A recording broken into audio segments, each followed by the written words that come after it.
Hello, my dear friends. Welcome to our channel, St. Peter's Law Academy. Today, I'm going to have a talk with you, regarding judiciary English, right? देखो, as far as your exams are concerned, आप सभी को पता है आपके exams आ रहे हैं, तो आपको तैयारी कैसे करनी है, what to do or what not to do in order to crack. English plays an important role as far as your exams are concerned.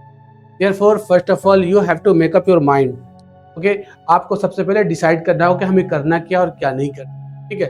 Most of the students are in a wrong impression, बहुत गलत फहमी में होते हैं. ठीक है. और English को वो क्या करते हैं, इग्नोर करते हैं, जिसके वजह से उन्हें बार बार दिक्कत होती है, परेशानी होती है, क्वेश्चन सोल्व नहीं कर पाते. तो देखो, मैं समझा दूं, बहुत सिंपल फंडा है. ठीक है. देखो, हमारे यूट्यूब चैनल को सबसे पहले आप सब्सक्राइब करो, ताकि आपके पास ये वीडियोज आती रहे. हर तरह की वीडियोज आएंगी जिसमें आया जाएगा आपको. ओके. आज मैं आपको बहुत ही इंपॉर्टेंट पॉइंट्स बताने वाला हूँ, समझाने वाला हूँ. तो please listen to me very very attentively. ध्यान से मेरी बात सुनो. कई बच्चे हैं जो एग्जाम की तैयारी करते हैं, but a few of them get selected. How many of them get selected, बताओ. A very few of them. Thousands of students prepare for the exams, right. इन जो कुछ बच्चे होते हैं, they are very inquisitive, very receptive, reproductive and retentive. जो ऐसे बच्चे होते हैं वो पॉइंट्स को बहुत जल्दी इनकलकेट कर लेते हैं, वो इम्बाइब कर लेते हैं, और राइट फ्रॉम वेरी बिगिनिंग वो तैयारी में लग जाते हैं, जिससे उनका एग्जाम बहुत आसान हो जाता है. ठीक है. अब देखो, बच्चे चाहते क्या, वो करते क्या है, वो बस एग्जाम के जब कुछ दिन बचे होते हैं, फिर वो तैयारी करते हैं, लिखना और पढ़ना शुरू करते हैं. आई मीन इंग्लिश है ना, राइटिंग सेक्शन को मजबूत करते हैं. No my dear, writing is an art. It takes time. इसे सही करने में समय लगता है. किसी भी आर्ट को सीखने में समय लगता है. Rome was not built in a day. कोई भी काम एक दिन में नहीं होता. It takes time. Okay. Therefore आपको ये जानना जरूरी है कि हम एग्जाम की तैयारी कैसे करें, हमें क्या करना है. ठीक है. सबसे पहले तो टाइम मैनेजमेंट का ध्यान रखना है कि कितना एक्यूरेसी से हम क्वेश्चन सोल्व कर रहे हैं, और स्टिपुलेटेड जो टाइम हमारे पास, उस टाइम के अंदर अंदर काम करना है. ठीक है. तो द पॉइंट इज कि एग्जाम की तैयारी के लिए अगर हम बात सिर्फ इंग्लिश की करें, ठीक है, तो इंग्लिश में देखो, 2 सेक्शन को आप इंप्रूव कर लो. 2 सेक्शन. एक तो सेक्शन ग्रामर का पार्ट आता है. ठीक है. ग्रामर जो सेक्शन है, राइट फ्रॉम वेरी बिगिनिंग बच्चे स्कूल से ही पढ़ने लगते हैं. दूसरा जो सेक्शन होता है वो राइटिंग सेक्शन. ठीक है. इन दोनों को शुरू से ही इन चीजों पे मेहनत करो, इस स्किल को सीखने की कोशिश करो. आपके एग्जाम में अगर ग्रामर की बात करें, तो क्वेश्चन जो आते हैं मल्टीपल चॉइसेस क्वेश्चन होते हैं. ठीक है. थोड़ी सी भी मेहनत कर लोगे तो आप क्वेश्चन को आइडेंटिफाई कर लोगे. जब क्वेश्चन आप आइडेंटिफाई कर लोगे तो सोल्व करना भी आपके लिए बहुत आसान है. बहुत आसान है आपके लिए क्वेश्चन. कई बच्चे तो क्वेश्चन देखकर ही कंफ्यूज कर जाते हैं, किस पे टिक लगाऊं, ए पे, बी पे, सी पे, डी पे. क्यों?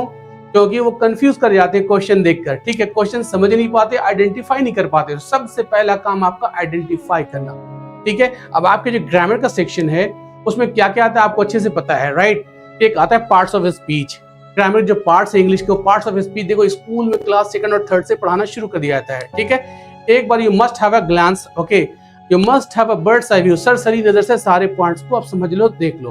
पार्ट्स ऑफ स्पीच में आते हैं noun, pronoun, adjective, verb, adverb, preposition, conjunction का जो बेसिक रूल्स है वो है ना, उसे आप प्रैक्टिस कर लो. ठीक है. एक तो पार्ट ये करना है. फिर इसके अलावा जो है tenses, voice and narration, right. Tenses, voice, narration के क्वेश्चन बहुत ही आसान होते हैं. Very very easy for you. लेकिन ये किन बच्चों के लिए इजी है पता है आपको?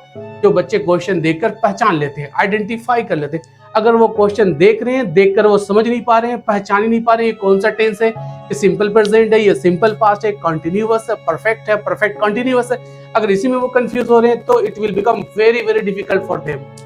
बात समझ में आ रही ना? इसलिए ध्यान रखो, सबसे पहला काम है आइडेंटिफाई करना. अभी जो टेंसेस होते हैं, टेंसेस को पहचानना सीखो. टेंसेस के भी जो है ना वो पार्ट होते हैं. सिंपल के फॉर्म्स होते हैं 3, सिंपल प्रेजेंट, सिंपल पास्ट और सिंपल फ्यूचर होते हैं. फिर कंटिन्यूअस होते हैं, परफेक्ट होते हैं. इस तरह से क्वेश्चन पहचानो, मल्टीपल चॉइसेस से फटाफट टिक लगा दो.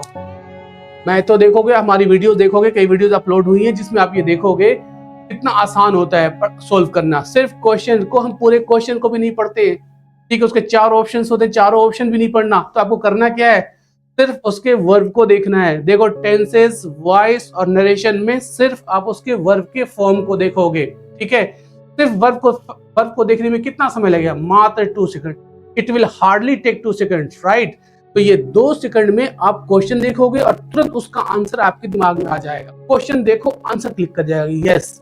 अगर यहाँ पर 8 है तो इसका पैसिव वॉइस वाज इटन होगा. फिर ऑप्शन में सिर्फ देखना है कि वाज इटन कहाँ पे है, फटाफट टिक लगा दोगे. बात समझ में आ रही? अगर इस तरह से आप तैयारी करोगे तो 100% एक्यूरेसी के साथ आपका क्वेश्चन सही होगा, क्वेश्चन सही भी होगा और फास्ट सोल्व भी करोगे आप। बात समझ में आ रही है? इस तरह से टेंसेस, वॉइस, नरेशन के क्वेश्चन सोल्व हो जाएंगे। कुछ सिनोनिम्स, एंटोनिम्स से पकड़ बनाओ, ठीक है, पढ़ने की आदत डालो, न्यूज़पेपर पढ़ो, you must go through newspaper every day.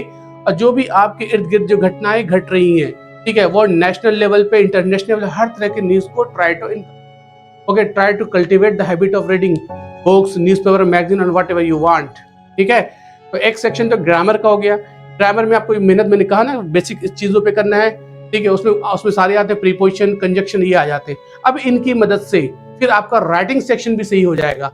Writing section के लिए क्या करना है, देखो आपके एग्जाम में जो क्वेश्चंस आते हैं, पैसेजेस ये आते हैं, ऐसे राइटिंग, राइट, प्रेसी राइटिंग, ट्रांसलेशन, ये सब के लिए आपको प्रैक्टिस करने की जरूरत है, right.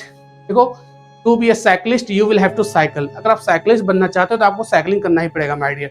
To be a swimmer you will have to swim, right, आपको स्विम करना पड़ेगा। वेरी सिमिलरली, अगर आप चाहते हो कि हम राइटिंग स्किल अच्छी हो जाए तो you will have to write on your own, आपको खुद से लिखना पड़ेगा।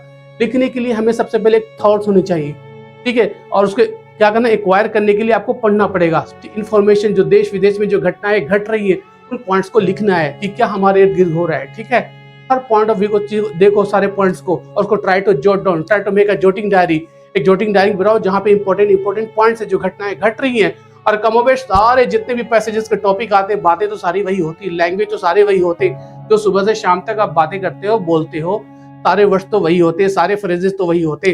तो कुछ ऐसे वर्ड्स हैं, फ्रेजेस हैं, सिनोनिम्स हैं, एंटोनिम्स हैं, जिनका क्या है, रिपीटेशन होता है, फ्रीक्वेंसी, बार बार वही वर्ड्स आते हैं, बार बार, ठीक है। तो अगर आप थोड़ा अलर्ट रहोगे, अवेयर रहोगे, इंक्विजिटिव रहोगे, रिसेप्टिव रहोगे, तो सारे पॉइंट्स आप सीख जाओगे। लेकिन अगर आप अलर्ट नहीं हो, अगर आप सोमनोलेंट हो, ड्रॉजी हो, स्लिपी हो, है ना, तो फिर आपको प्रॉब्लम हो सकती है, ठीक है। हाँ, तो अगर हम राइटिंग सेक्शन की बात करें तो कोशिश करो कि जिन चीजों में आपका ज्यादा इंटरेस्ट हो, उन चीजों को पढ़ने की तो कोशिश करो। Try to read the thing that interest you. जिन चीजों में आपको इंटरेस्ट है, उन चीजों को पढ़ो। Try to read as much as you can. ज्यादा से ज्यादा पॉइंट्स को पढ़ो, समझो, देखो किस कॉन्टेक्स्ट में कौन सा वर्ड कहाँ पे कैसे यूज हो रहा है। हर सेंटेंस के बाद फुल स्टॉप होता है, क्यों होता है, ताकि आप भी वहां पे रुको, आप भी उसे रुक कर देखो कि क्या कहा जा रहा है, क्या मैसेज कैरी किया जा रहा है, ठीक है। उस मैसेज को समझने की कोशिश करो कि यहाँ पे एडवर्ब कैसे यूज हुआ है, प्रीपोजिशन कैसे यूज हुआ, करेक्टर का यूज क्या है, कॉन्ट्रास्ट करते हैं, कॉन्ट्राडिक्शन कैसे यूज होता है, ठीक है। अब देखो, इसमें यूज सीखो आप, नॉट ओनली बट आल्सो का हम यूज कैसे करते हैं, ऑल्दो, येट या दो, येट का यूज हम कैसे करते हैं, कैसे हम सेंटेंसेस को कनेक्ट करेंगे, बड़े बड़े सेंटेंसेस को कैसे कनेक्ट करेंगे, वो कनेक्टर का काम होता है, राइट।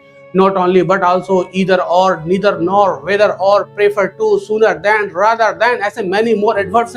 पूरी इसकी वीडियोस आप देखो, इन चीजों में सारे पॉइंट्स कनेक्टर आप सीख जाओगे, ठीक है।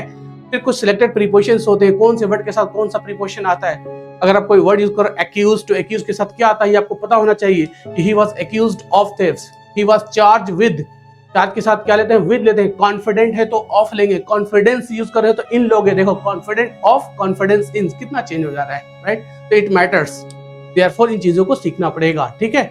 तो छोटे से कोई आर्टिकल सेलेक्ट करो और try to write on your own, खुद से लिखने की कोशिश करो। सारे बच्चे डरते कि मैं कहाँ से शुरू करूं, तो करते क्या, गूगल सर्च करते हैं, सारे पॉइंट्स को वहां से लिख लेते हैं। आप क्या लिख रहे हो वो देखो, ठीक है। एनीवे, तो आपको क्या करना है, चीजों को पढ़ो और सारी न्यूज को पहले क्या करो, इकट्ठा करो, एक्वायर करो, ठीक है। जो भी देश विदेश में घटनाएं घट रही है, आपके जो एग्जाम के क्वेश्चंस आएंगे, जो टॉपिक्स होंगे, वो अपडेट रहो चीजों से, ठीक है। क्या रहना है, you have to think positively, you have to think nationally, internationally, globally. You must think historically, educationally, right? इस तरह से सारे पॉइंट्स आप, कुछ सोशल टॉपिक होते हैं, कुछ इकोनॉमिक पे बेस्ड होते हैं, कुछ एजुकेशनल टॉपिक्स होते हैं, ठीक है। तो हर टॉपिक पे नॉलेज को एक्वायर करो ताकि वो आसान हो जाए। कोई भी टॉपिक हो, उस टॉपिक को आप अच्छे से एक्सप्लेन कर दो। फॉर एग्जाम्पल, यू हैव आपको ये कहा जाए कि write an essay, okay, you have to write an essay on urbanization in 400 words. जैसे ही आप देखो अर्बनाइजेशन, और अगर आप उसका मतलब ही नहीं पता है कि what do you mean by urbanization, फिर आप कहां से शुरू करोगे, आप कैसे लिखोगे, ये बताओ। सबसे पहले तो आपको समझना होगा ना कि अर्बनाइजेशन किसे कहते हैं। You have to define the meaning of urbanization, ठीक है। जैसे अर्बनाइजेशन का मतलब होता है हिंदी में शहरीकरण, जितने भी गांव को क्या शहर बना दिया जाए, ठीक है। तो the process of changing rural areas into urban areas is called urbanization, right. So you have to define to 25-30 words, 35 words में टॉपिक को डिफाइन करने की कोशिश करो, देन पैराग्राफ चेंज करके आपको लिखना okay it has both advantages and disadvantages, इसके कुछ एडवांटेजेस भी हैं और कुछ डिसएडवांटेजेस भी हैं, ठीक है। तो first of all first and foremost I would like to throw some light on its advantages. You must discuss the pros and cons of the topic, right. तो उसको पहले कितना लिखोगे, ज्यादा से ज्यादा एडवांटेजेस लिखो। तो जब अर्बनाइजेशन के दोगे आप एडवांटेजेस, तो सारे उसके पॉइंट्स को टच करो, इससे क्या क्या फायदे हैं, ठीक है। फिर उसके बाद पैराग्राफ चेंज करके क्या लिखना है कि it has disadvantages as well, it has disadvantages too, right. फिर उसके डिसएडवांटेजेस पे लिखो, क्योंकि उसके प्रोस पे भी लिखना है, कॉन्स पे भी लिखना है, पक्ष और विपक्ष, उसके फेवर में लिखना है, उसके अगेंस्ट में भी लिखना है, राइट। फिर इससे क्या क्या नुकसान है वो आपको बताना है, ठीक है। सारे पॉइंट लिखने के बाद फिर क्या कहो, at last but not the least I would like to conclude the topic. फिर उस टॉपिक को कंक्लूड करो, कुछ अच्छे इंपॉर्टेंट पॉइंट्स को ऐड करो। ऐसा बार बार करोगे तब जाके वो बात बनेगी, ठीक है। कुछ बुक्स, सिलेक्टेड बुक्स आती है मार्केट में, वो देख लो कैसे वो पॉइंट्स लिखे जाते हैं, कैसे पॉइंट्स हमें ना हम उसमें कैसे लिखना है, वो स्टार्ट कैसे करते हैं, तो पैराग्राफ चेंज करके कैसे उसके प्रोज एंड कॉन्स पर डिस्कस करते हैं। वहाँ अगर चीज़ों को देखो, फिर आप उसको खुद से ये करो कि हम उसे कैसे अपने हिसाब से फॉर्मुलेट करो कि उस हिसाब से हमें करना है, ठीक है ना। इस तरह से सारे पॉइंट्स करोगे तब जाके वो बात बनेगी, ठीक है। और कोशिश ये करो कि जब अपने दोस्तों से कम्युनिकेट करते हो व्हाट्सएप पे किसी के जरिए भी, जो भी मैसेज टाइप करते हो कोशिश करो इंग्लिश में लिखो, ठीक है। इंग्लिश में लिखोगे तो जो कुछ भी आप सोच रहे हो क्या वो कम्युनिकेट कर पा रहे हो कि नहीं, whether you are able to communicate or not, ये चीजों को लिखो तो you will learn, okay। first of all you will make mistakes and then you will learn from your mistakes, the more mistakes you make the more you improve, जितनी आपसे गलतियां होती जाएगी सुधार होती जाएगी, ठीक है। ये करने की कोशिश करो। अगर आपकी राइटिंग स्किल सही होगा इट मींस आप ऐसे लिख लोगे और क्या प्रेसी, और इसमें सेंटेंसेस भी चेंज कर लोगे, ठीक है। लेकिन लिखने से पहले आपको जानकारी होनी चाहिए कि आपको लिखना है। Suppose you are a good writer, आप अच्छे से लिख सकते हो, लेकिन अगर जानकारी नहीं है, फॉर एग्जाम्पल आपसे कहा जाए सुनामी के बारे में लिखो, सुनामी के बारे में कोई आपको जानकारी नहीं है तो कहाँ से, सबसे पहले you have to conceive an idea, ठीक है। और यू मस्ट हैव नॉलेज, उस टॉपिक पे नॉलेज होना चाहिए, तभी जाकर लिख पाओगे, ठीक है। उसके लिए मैंने दिया भी, मैंने प्रोवाइड भी किया बहुत सारे मटेरियल, उसके आर्गुमेंट्स कैसे करते हैं, उसके फोर एंड प्रोस है ना, कॉन्स क्या ना, उसके पक्ष और विपक्ष में हम कैसे लिखेंगे, सारे पॉइंट्स वहाँ पे दिए हुए हैं, ठीक है। आप उसे पढ़कर देख लेना, फिर फटाफट आप लिख लो, फिर वीडियोज भी बनेगी, ओके। तो आप हमारे चैनल को सब्सक्राइब कर लो, वहाँ अपडेट होते जाएंगी चीज़ों को, आप उसे एक बार कर लोगे, ठीक है। Okay, that's all, thank you.